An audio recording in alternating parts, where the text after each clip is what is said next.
Hi friends, ఈరోజు బియ్యపు రొట్టె ఎలా చేయాలి అని చెప్తున్నాను. ఒక 7 స్పూన్స్ బియ్యపిండి తీసుకొనేసి శనగిత్తనాలు బరకగా ఆడించుకొనేసి పచ్చిమిర్చి కూడా పేస్ట్ చేసుకోవాలి. మనకి ఆనియన్స్ కట్ చేసుకొని నైస్గా కట్ చేసుకోవచ్చు, లేదంటే మనము మిక్సీకి పట్టుకొని బరకగా కూడా కచ్చాపచ్చాగా మనం కూడా చేసుకోవచ్చు.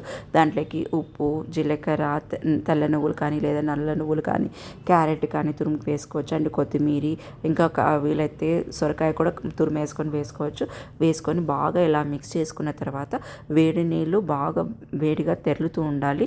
అలా వేడి నీళ్ళు తీసుకొని వచ్చి మనం వేసుకొని కాసేపు అట్లా ఒక 2 మినిట్స్ వదిలిన తర్వాత మిక్స్ చేసుకొనేసి ఒక 2 రోటీలకు అయ్యేంత మాత్రమే మనం కలుపుకోవాలి. మొత్తం అంతా కలుపుకొని చేసుకోకూడదు.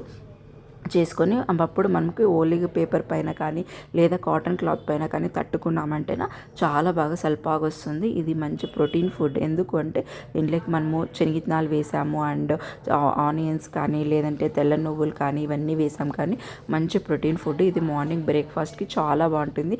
ఇది తాలింపుకి కానీ లేదంటే మనం కొబ్బరి చట్నీ లేక కానీ చాలా బాగుంటుంది. వేడివేడిగా చేసుకొని తింటేను.